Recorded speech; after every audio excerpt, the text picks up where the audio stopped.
Do, do, do. Alrighty, okay.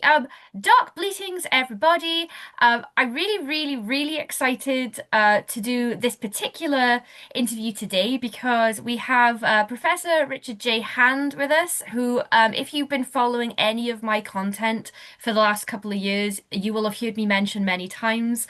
Um, Richard is partially responsible for me doing my BA dissertation on The Walking Dead and taught me when I was in uni and is a writer and a creative and basically the biggest horror expert that I've ever met. So thank you so much for being here, Richard. It's a real pleasure. Um, I have said probably about 1,000 times that I've never met anybody that knows as much horror as you do in as many different mediums. And I don't know how my theory is that either there are several of you or that you just don't need to sleep at all. Um, do you want to tell everyone a little bit about what you do? Yeah, okay, thanks, Kaylee. Yeah, I'm a professor at the University of East Anglia. And I mean, the kind of things I cover, I'm very interested in popular culture. I'm very interested in adaptation. So that crossover between media. So that's probably why you think I know a little bit of everything, is often I'm looking at the crossover points. So whether page to stage or book to film or game to TV series, whatever. So I'm always interested in those cross sections because I think actually when you're looking at popular culture, that's one of the most interesting dimensions Mhm. is how things transmute and transform, which is obviously very core in horror narrative itself. That idea of something becoming something else. Yeah, I remember having a really good conversation with you, just in general about Frank Darabont, because he's adapted so much work, and it happens to be a lot of horror, a lot of Stephen King, a lot of zombie, stuff. Um, yeah, that's kind of my main area of interest as well. And the thing that we're talking particularly about, because if we tried to go into all of your sort of branches of work, that we'd need about 20 parts to this interview.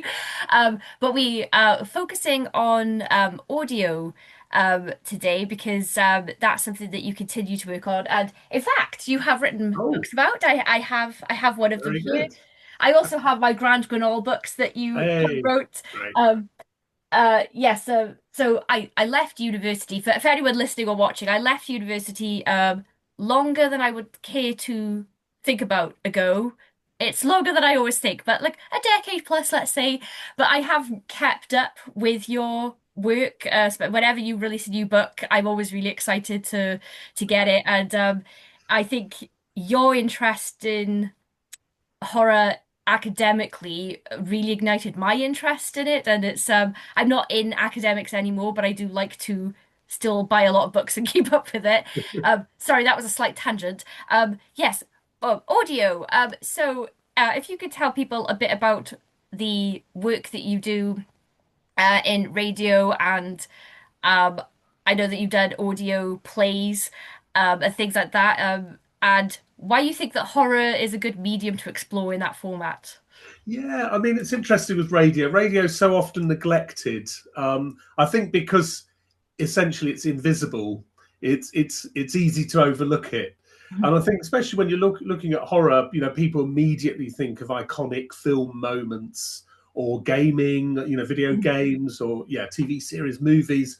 And absolutely quite right too. Or great literature, Stephen King's books or whatever. But actually there's a real wealth of horror in the audio tradition. So I've done a lot of work on radio drama. I've published two books on horror radio, as well as some other publications to do with radio. And my interest is, yeah, partly theoretical and historical, but as you mentioned, I also do practical work still.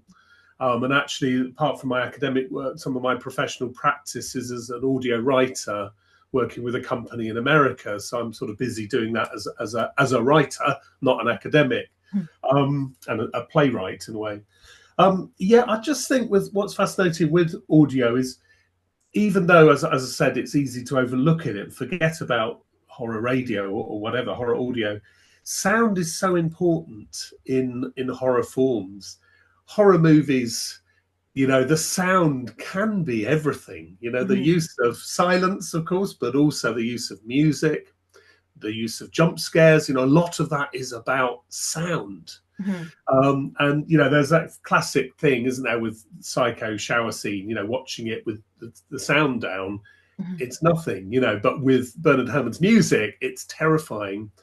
And also great writers in horror, Edgar Allan Poe, so much of his writing, the telltale heart, it's the beating heart, the black cat, it's the meow of the Hmm. cat, and so on. He had this sonic sense, as well as wonderful visual images, gothic images, but actually sometimes the sound is even better.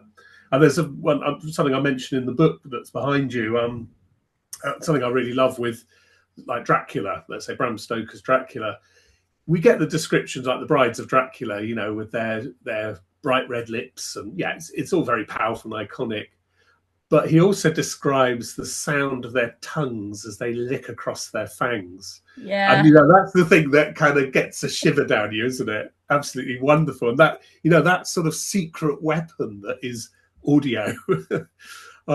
So yeah, and to that end, radio drama, has been going just over 100 years. Began properly in the 1920s. Um, it's always had a really strong affinity, I think, with the uncanny, with the creepy, with the suspenseful. Partly because it doesn't have to use visuals, so Mhm. you can have plays set in complete and utter darkness. And in the 1930s, there was an American play, set in a coffin, where someone had been buried alive.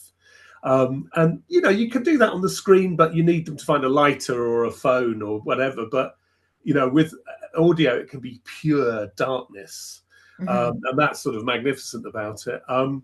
But also, Stephen King actually has really celebrated the power of radio when he said that it plays on your imagination. Because actually when the monster appears on screen, if it's dodgy CGI or you can see the zip, you just laugh. But actually, with radio, you can create perfection because sound can tap into our nightmares and Mhm. our anxiety. So we see something that is absolutely terrifying because it's in here. And that's the scariest place of all, isn't it?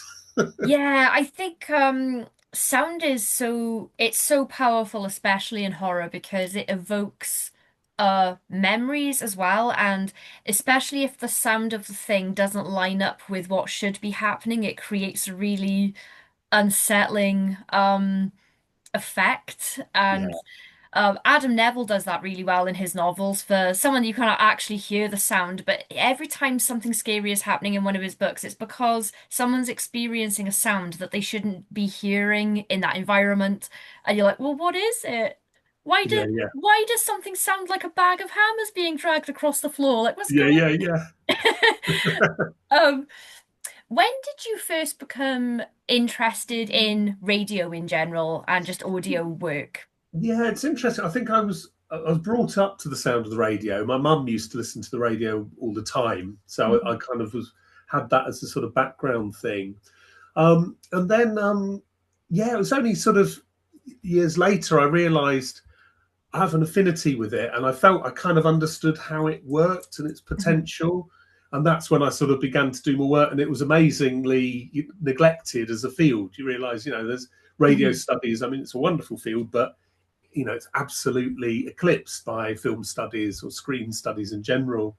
So I suppose as an academic, I thought, oh, there's a little pathway here, and I found publishers were really keen to publish something on it because they knew, yeah, that's something we all are aware of, but it hasn't been examined in too much depth.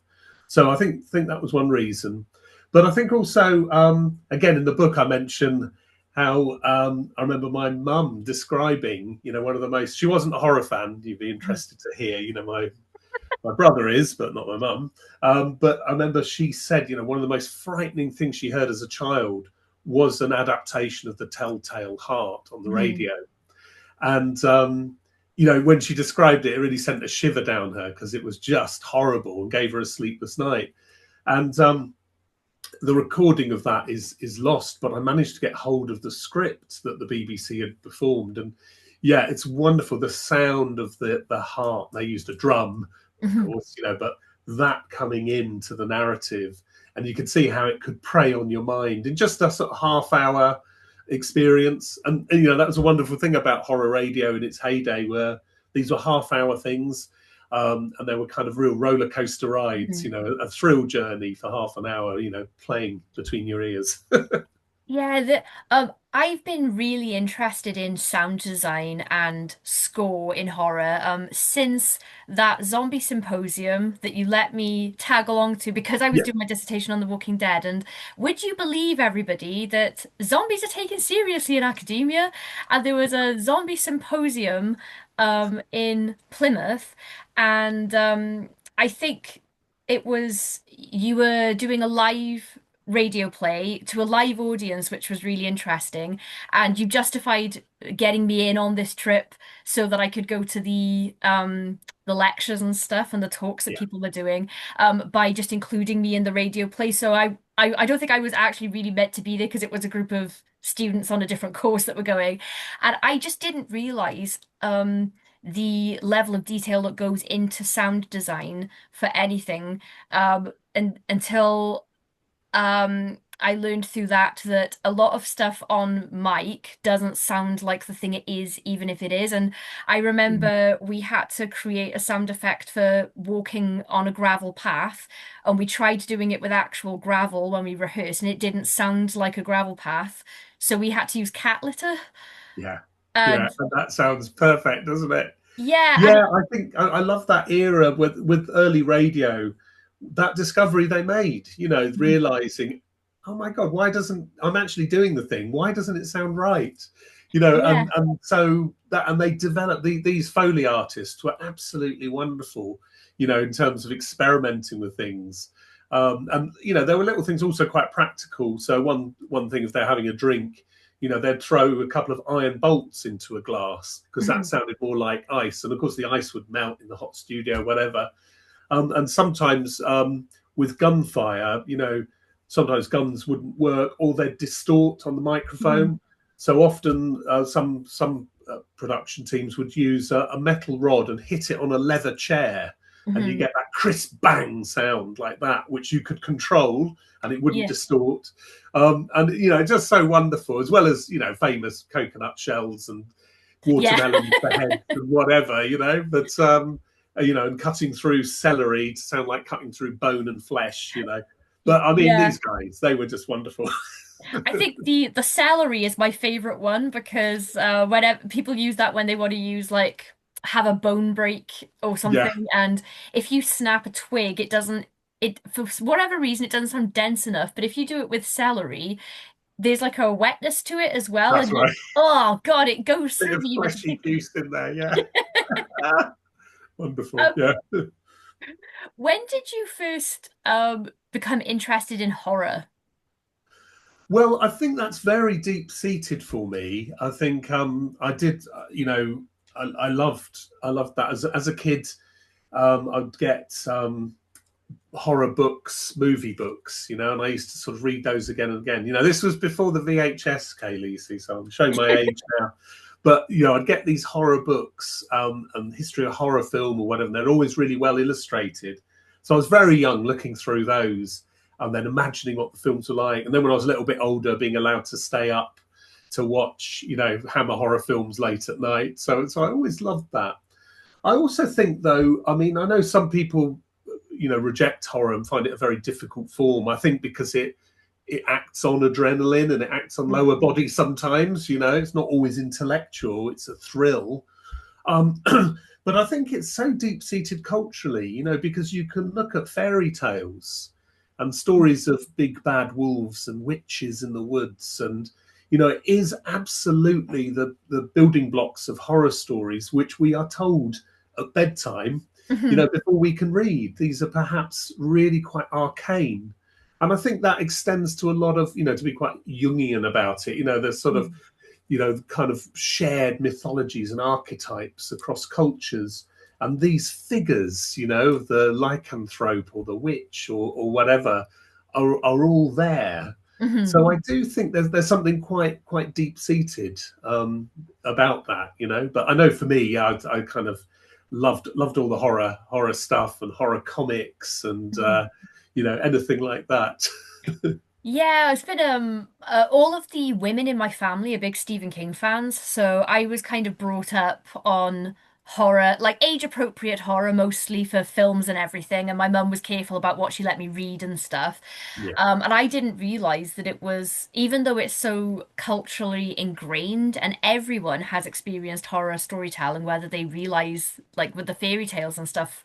Um, but I didn't realize how niche it was until maybe about 10 years ago when I worked at a family holiday park and they put me in charge of doing the Halloween quiz because I was the horror person. Oh yeah, And yeah.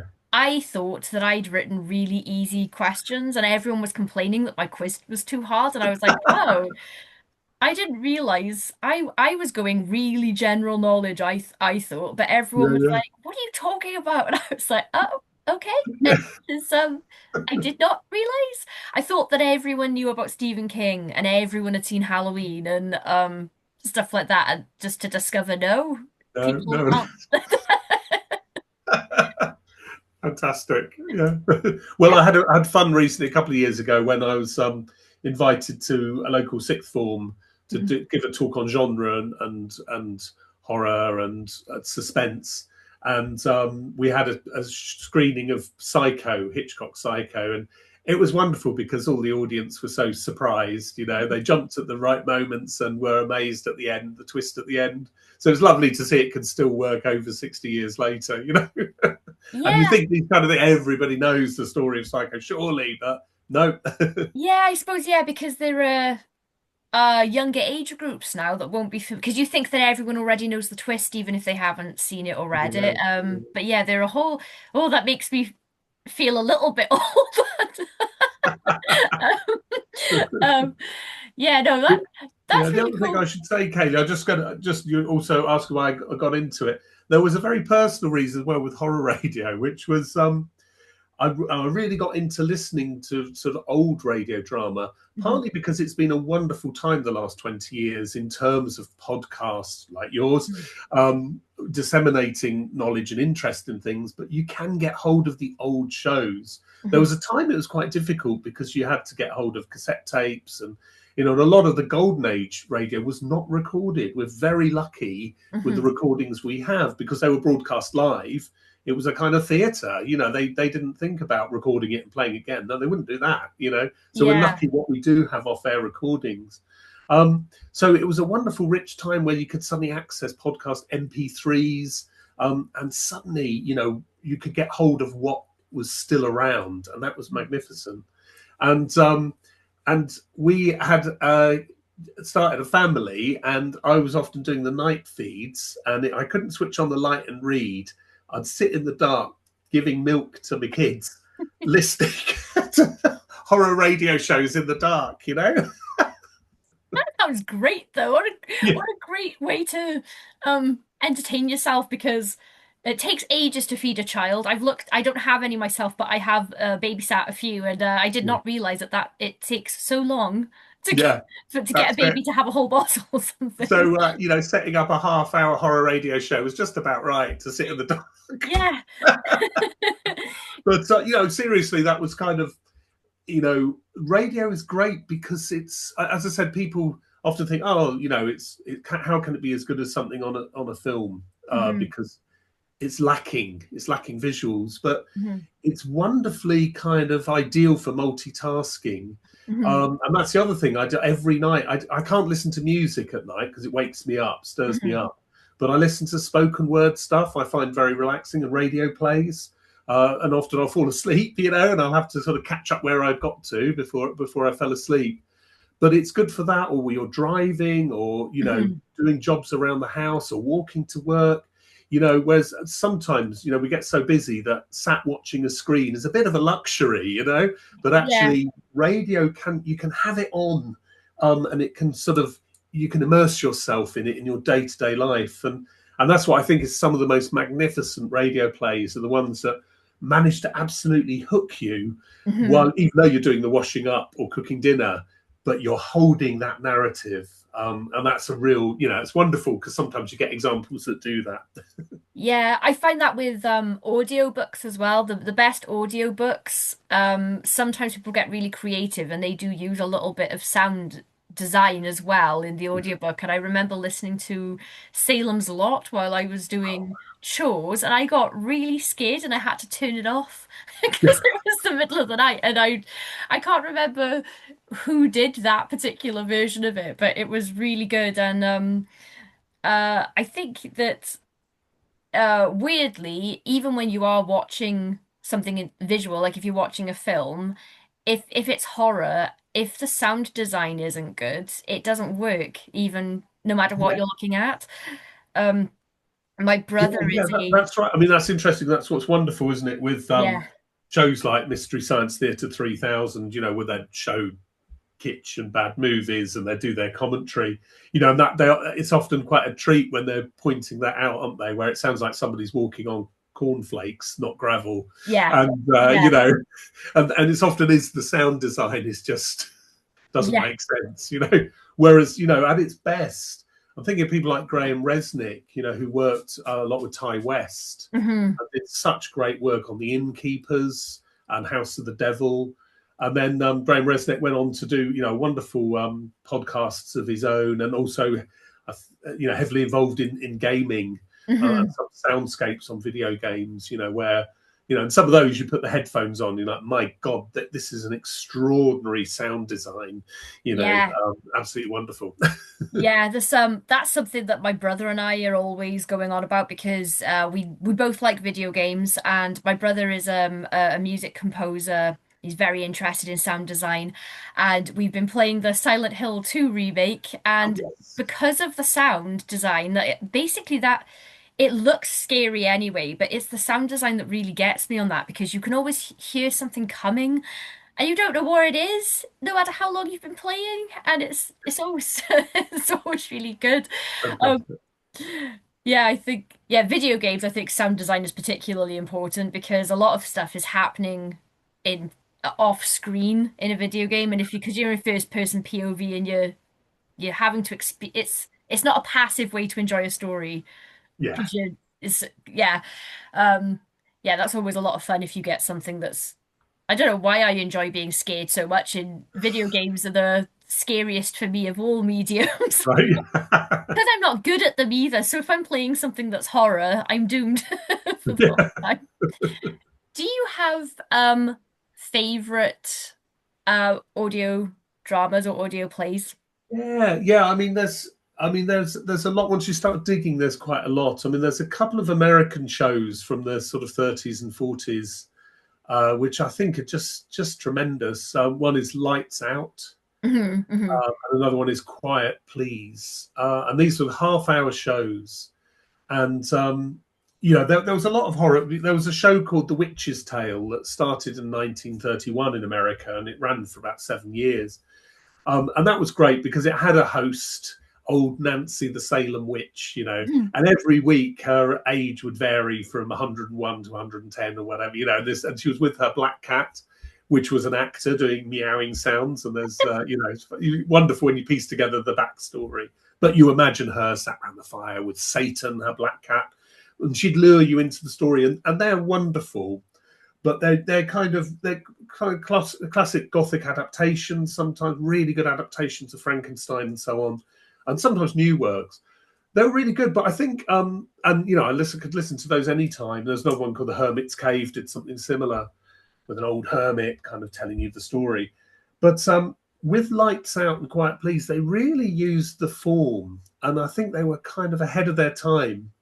Rather like around the same time, you get someone like Orson Welles and the Mercury Theatre doing War of the Worlds, Hmm. which is famous in terms of the impact it had or seemed to have, um, because it was a play, but it sounded like breaking news. Nobody had really done that, so Yeah. people were listening and obviously thinking, "Oh my God, this sounds like it's the news, and is this really happening?" Hmm. Just the power of suggestion, because in that for the opening of the capsule, they had a manhole cover and they dragged it across the studio floor, the concrete of the floor, and you got that sound, and people Hmm. just could see the alien capsule opening, and just brilliant understanding of what you could do with the form. You know, let's Mhm. do a drama, but make it sound like breaking news. And similarly, you know, with shows like Lights Out, we're just really clever about using the invisibility of radio, Mhm. using the irony of it, and you know, that was absolutely amazing. The same with Quiet Please, just came up with such incredible, inventive stories. You know, Mhm. there's one which is much loved called The Thing on the Forble Board, and that's about oil prospecting. So it's about oil drilling, and that's what Forble is, a kind of level of oil drill, you know. Mhm. And the guy who wrote these, Willis Cooper, did a lot of research, you know, so it sounds very credible always. Um, and they dredge up oil from deeper and deeper, and they dredge up this creature, this kind of Lovecraftian creature. And it's just, you know, absolutely so fantastic as radio, Mhm. especially when you hear the creature, and it's just, and what you know is kind of part little girl, part spider, and you kind of Oh, imagine. my God. And the other thing worth saying as well is, with that era of American radio in the 1930s, you know, as I said, it was all live, and they really pushed the envelope, and it's Mm. quite startling how graphic, how they loved unhappy endings. Mhm. And when you compare it to film at the time with the Hays Code and everything, you know, it was much more sanitized. And I think if anybody dived into some of these episodes, they'd be quite surprised how modern they feel. Mhm. And But they would get away with it often, because if it was on late at night, you know, you either heard it or you didn't. Yeah. And people might write in letters of complaint, but often, to be honest, the companies will say, "Wow, I'm so pleased this number of people are listening at midnight on a Thursday," Yeah. you know, and that kind of added to it. But people like Arch Obler was the writer producer on Lights Out, and just really inventive, really nasty things. And just to give one example of that kind of thing, um, you know, when we think of like zombie culture, which you're particularly Mhm. interested, um, you know, that whole era of kind of 1930s zombies, there were films like Mm. White Zombie, and you know, it's very voodoo and mind control, you know, wonderful things. But in the 1930s radio, you do get more kind of contemporary visions of the living dead. And you know, I remember there's one where this thing comes in and it's described. I think they say something like, "The maggots have done their work," you know, and you've got this shambling thing in the Mhm. corner, and you think, God, that's amazing for 1930s. That's Yeah. more post Romero and onwards, isn't it? Yeah. Yeah. But that kind of, they really do go for the damp and squelchy living dead, you know. Yeah. Oh God, that's so interesting. I I remember I think you taught us a class on War of the Worlds. It must have been you, because who else would it have been? Um and I think you played us some of it, and I didn't know that when it originally aired live, people really thought there was an alien invasion, even though at regular intervals they said that it Yeah, was fiction. to play. Yeah, But I think because it was so well done and put together and it was so engrossing, I think people were just, because people thought it was real, yeah, they yeah, didn't, they were missing things. But it's just really, yeah, just really effective. And in like the voice acting and everything as well, to sound yeah. like it was a news broadcast. And That's right. Yeah, and I mean, just a year before had been the Hindenburg disaster. mm, And there's newsreel footage of the airship blowing up, which is amazing. But of course, it was also broadcast on radio, and there's a very famous recording. I mean, it's an extraordinary moment in broadcasting history and media history, because the guy's describing it arriving and this massive airship, and oh wow, and then it bursts into flames, mhm. he keeps talking. And I think at one point he says, "I can't say anything," but he does. He Y- keeps talking, and the famous phrase, "Oh, the humanity," you know, as this is Yeah, burning up. And yeah, then War of the Worlds the following year, they definitely allude to it, because the actor they get sounds a bit like, I think it was Herbert Harrison, who was the mm, real journalist.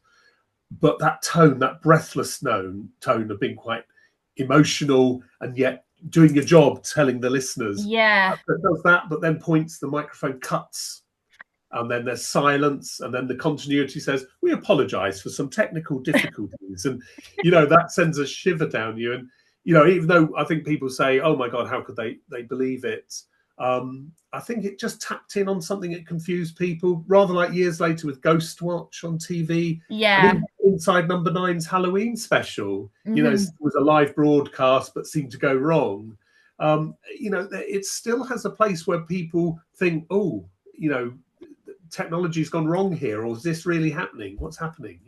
Well, I think it's if you're tracing sort of horror roots for particular subgenres, there's so much stuff that was influenced by early audio work that people don't even realize. Like, I don't know if found footage horror films would be a thing if it wasn't for that sort of like technology aspect. Like, oh, Yeah, we've had to interrupt the broadcast, we have technical issues, and that's kind of a lot of what a lot of found footage hinges on is what yeah, you can't see and yeah, yeah. the That's camera right. cutting off and everything and um yeah Yeah, it's really yeah. Yeah, sorry, I just remember one example from the show Quiet Please again. Mhm. Really inventive, where it's a DJ, and I think they actually got a music disc jockey to be the voice actor. I may have got this wrong, but I'm pretty sure they might have. Or it may have been on Suspense. Sorry, I'd have to dig this out. Okay. But what's fascinating is it starts like he's playing requests. Hmm. So like we'd recognise music radio now, but then he seems to be saying premonitions Hmm. in between the songs, and it's just brilliant in terms of, yeah, it's a format we recognise. So you could turn on in the middle and go, "Oh yeah, I've tuned into music radio," and he's Yeah. saying things about the weather and travel conditions or whatever, but then start saying who's going to die and what's going to happen, and it's just wonderful. But that understanding of, okay, what can we do in half an hour, Hmm. half an hour's radio, and how can we use radio form itself, so that DJ idea was great. Yeah, I think it's just it's so much more creative than people realize it is because you've taken the visual aspect away. I think that people are make an assumption that it's somehow less work or less creativity when actually you have to focus so much more because you're only working with one sense for the Yeah, person who's enjoying it. So it's a lot. yeah. I What's think that's the difficulty with radio, of course. I mean, we've been extolling its virtues and trying to kind of sell its value, but it's a difficult form. yeah. It's very, very easy to you know, not hook people. You Hmm. can confuse them. You can do too much that's going on.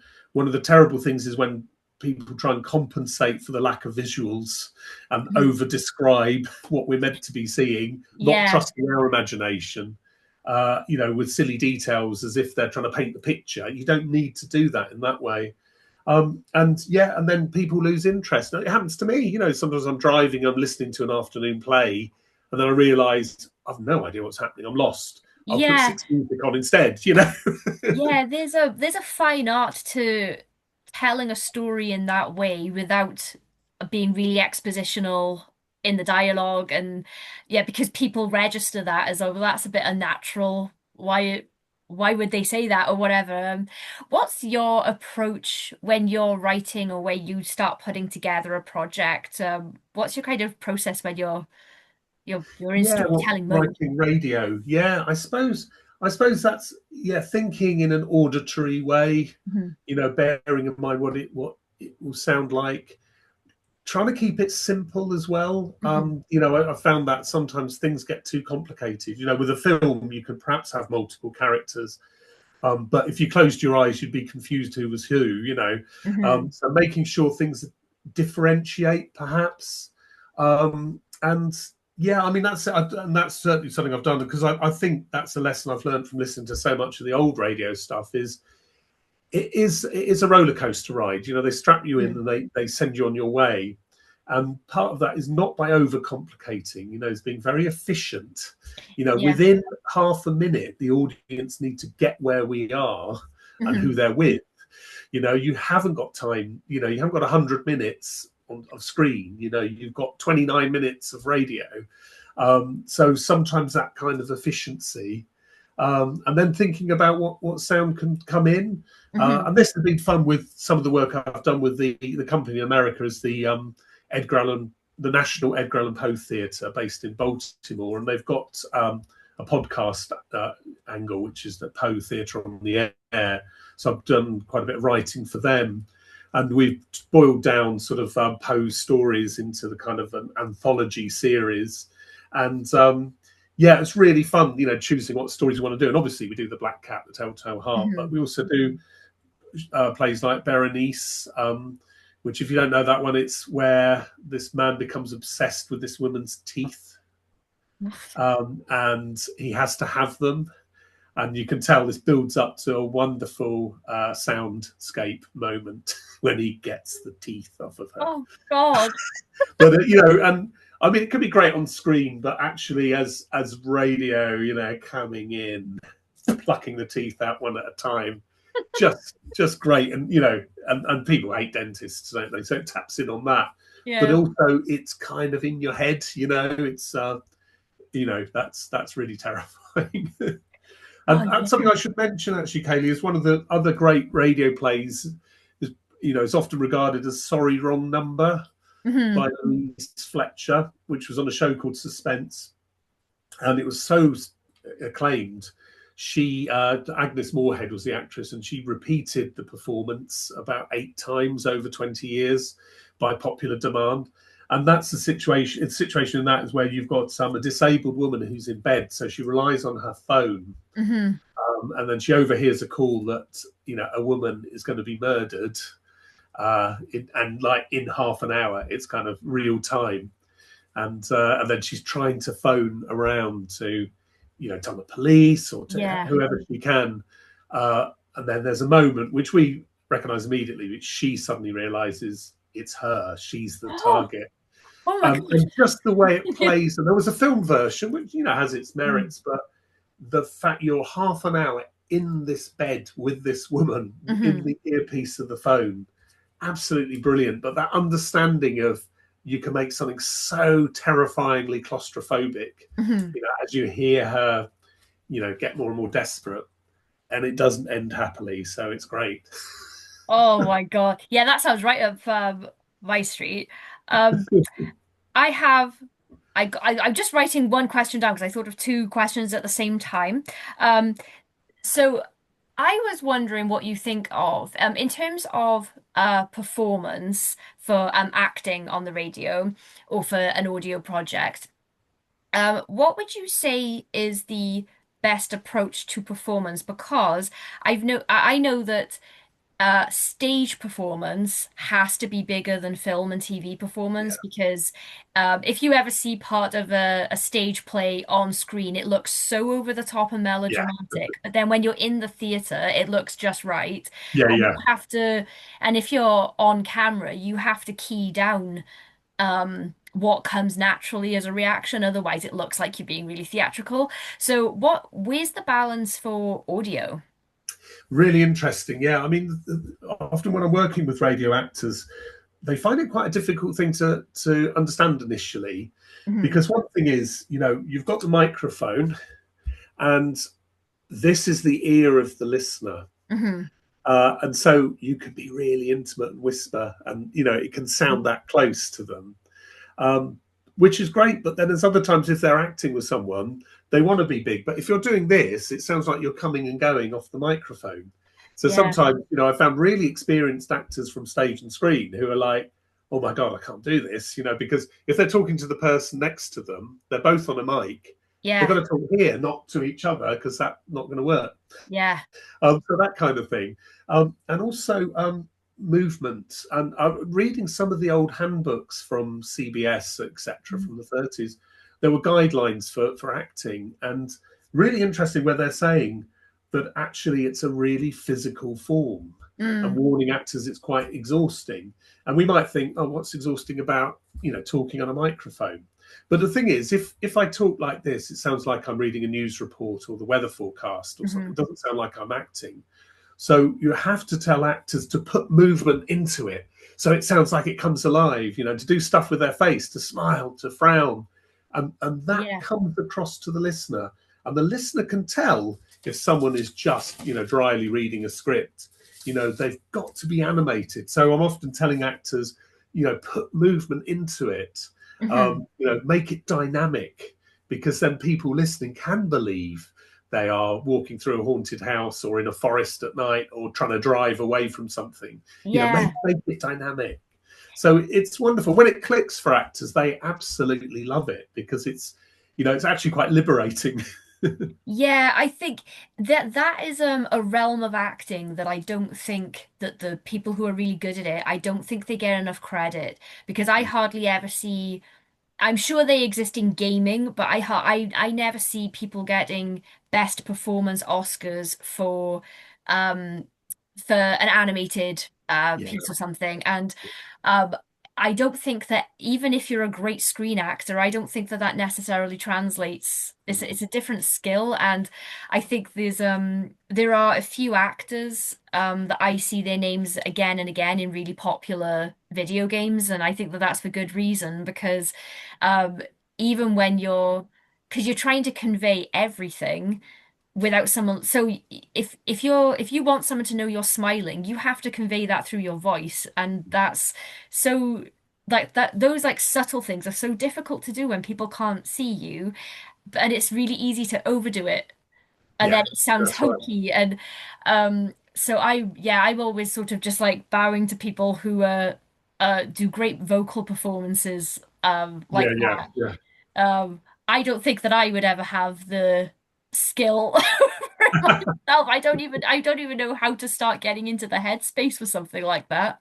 Yeah, I think there's some of the greats were fantastic. There was an actor called Hans Conried who people probably most know his voice from being Captain Hook in the Disney Peter Pan in the 50s. Hmm. 50s, wasn't it? Wonderful, wonderful voice actor. But he did so much radio because he was incredibly versatile. Hmm. And it's amazing the range of voices he could do. So he was absolute gold dust because he could make it gripping, but do such a variety of vocal work. But yeah, a kind of unsung hero. Yeah, and so, like I'm always really interested in people I consider unsung heroes of the horror genre and Yeah, people who nail video game characters or fictional podcasts as well. Um, Even if it's just reading a piece of fiction but doing it well so that yeah, yeah, people are engaged. That leads me to the other question I wanted to ask you actually. Earlier on, you said that it's easy to not hook people yeah. on radio. What would you say makes a good hook for the first couple of minutes? Yeah, yeah. Well, I think one thing that the old school of radio drama, horror radio drama, did was that framing narrative. I mean, I talked about Old Nancy, and you kind of get a relationship with her, and that Mhm. kind of presenting this, and you think, what's it going to be today? As she sets the scene and she says, "Stare into the embers of the fire as I tell you the story of Jekyll and Hyde," or whatever. She lures you in. Um, so I think that can be good. And actually, these hosts had a kind of cult celebrity. There was a show called Inner Sanctum Mysteries, who had a host called Raymond, who was very suave and charming, and Mhm. he had such fan mail, where people were even saying, I love your stuff more than the actual play. They Mhm. couldn't miss him talking to them. And same in Britain with Appointment with Fear, who had the Man in Black as the host, Mhm. Valentine Dial. Brilliant, sonorous voice, but Mhm. always with a smile. This, going to terrify us. So that, but in terms of stories proper, I think yeah, I just think of that sort of scenario. Think of, where do you want to take your listener? And Mhm. because that's a wonderful thing that radio can do. It's so easy to place us anywhere. Mhm. That's why science fiction's so good on radio, because you can be on an alien planet easily. Um, Yeah. but yeah, I think like shows like, let's think, Lights Out, Poltergeist is a great example where you've got three young women, three students who Mhm. are having a little weekend away up in a kind of snowy area of the States. And it's them kind of walking through the snow and singing together, and it's going to turn terrible, but it's just that atmosphere, the crunching snow, the snowdrift, and these three happy voices, sipping from a hip flask and singing songs together. Again, it's a very kind of modern story. So things like that, I think, can hook us. And that show I mentioned, Quiet Please, Mm. with the oil drilling one, they had episodes that was about various scientific developments, also some philosophical things about parallel universes, or stuff about Egyptology, whatever. Mhm. And he did his research, and often the beginning narration would just position that in such a way it was fascinating, and you think, oh, I've got to listen on, saying, like Mhm. microscope technology, and there's that allows us to see things we cannot see with the naked eye.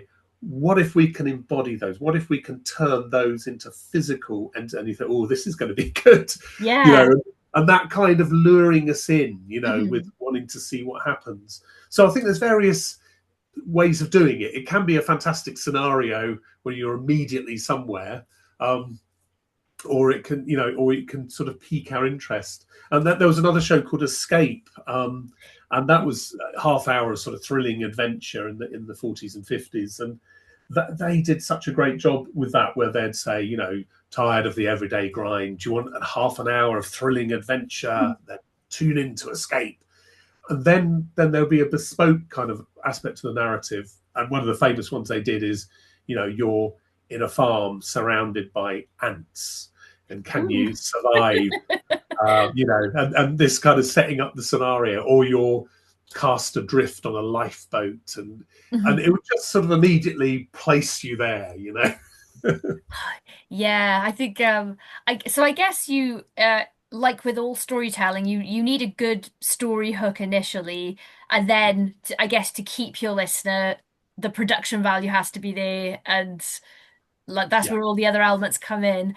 Um, I I have lots of films and stuff that I like that have been adapted from radio. yeah, Are there any that you could recommend the other way around where something's been adapted to radio? yeah. Yeah, I mean, there are some, like Bavarian Sound Studio. There's a great radio version of that. There's also a fantastic version of the Stone Tape, Hmm. which was a great Nigel Neal horror TV drama from the 70s. And it is brilliant, the radio version, because they do so much with recording and the idea of recording. Hmm. So things like that are really good. Yeah, Pontypool, the Yeah. Canadian zombie story. There is a superb Canadian Broadcasting Company radio version of Mhm. that. So yeah, there's a fair number of things that work well, and I think that as you're talking about adaptation, I think some of the, I mean, Mercury Theatre, most famous for War of the Worlds, but the first broadcast they did was Dracula, and it is an outstanding adaptation of Dracula from the 1930s. Oh, that would have been one of the Completely different to first. Universal and that, but it is a really, really strong adaptation of that. So, the adaptive kind of process is really good with audio, whether films or books or whatever. Yeah. I didn't know that Dracula was adapted for radio, and that's so interesting because that would have been one of the very first adaptations from the Yeah. book then. Yeah, yeah, and they really do look at Bram Stoker. You Mm. do get the different voices, the different letters.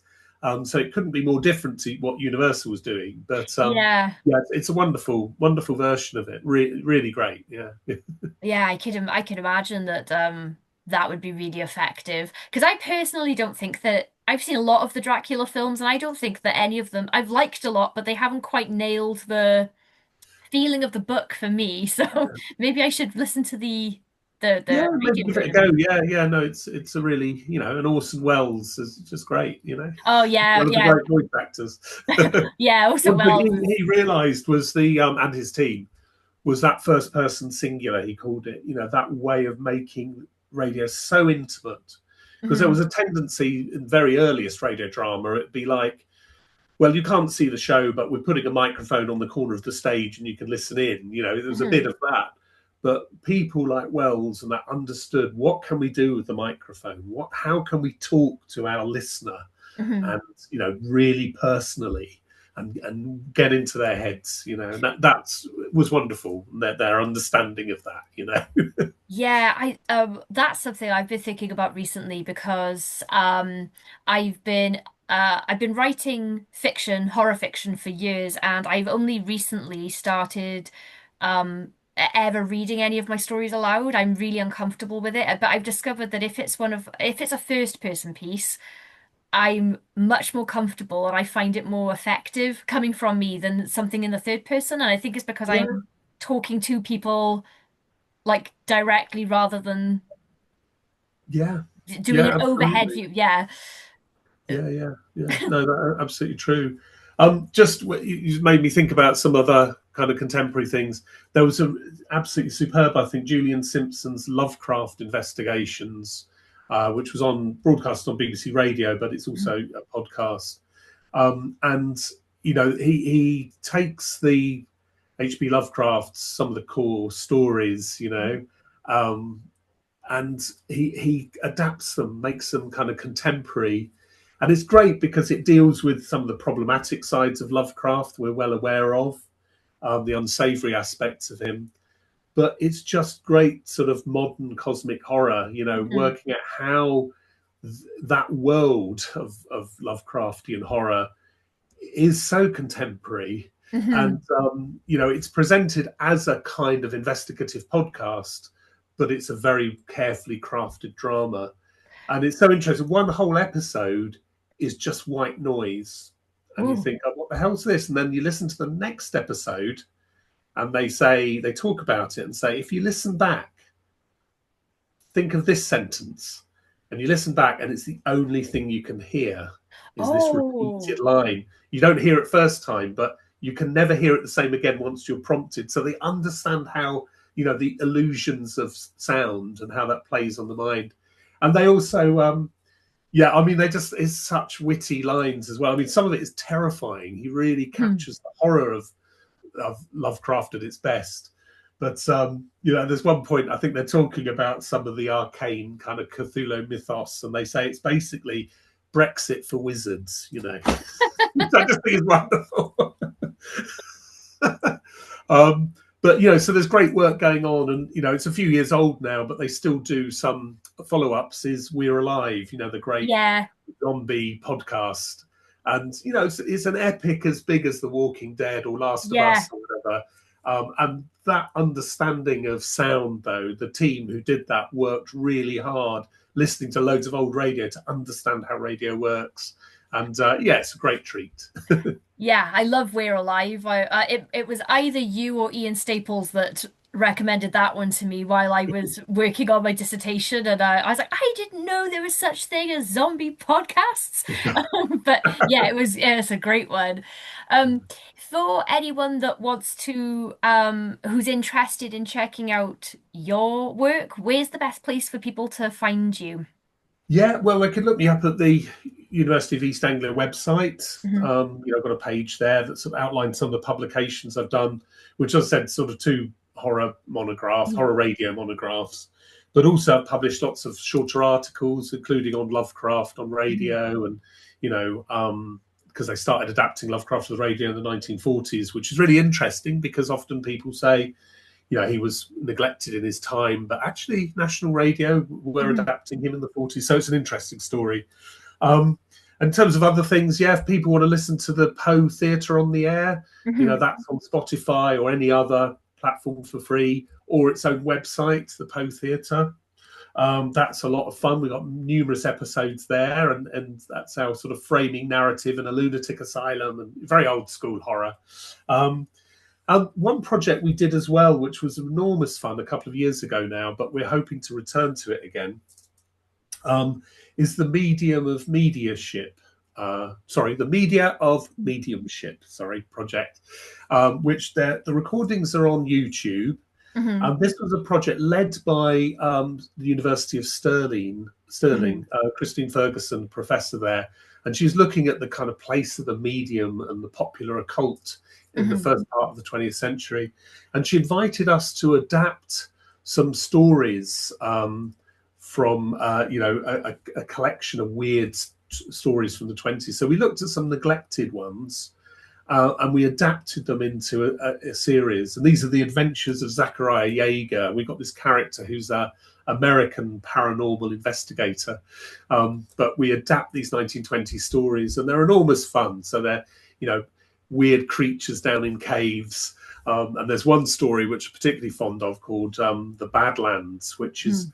where the kind of landscape transforms into this alien territory. It's such an interesting story, and it's great for radio, you know, where you're Mm. walking along the English countryside and then it suddenly flips into this nightmare place, you know, Mm. and this kind of shift, which, you know, you could do on screen, but actually as radio playing with sound and music, we were quite proud of the result of that one. So, but anyway, so there's things people can look up if they're interested, and we're going to be doing more soon. So, Cool. Yeah, I'll put the links for everything you just said in the description so that people can find everything really easily if they would like to check it out.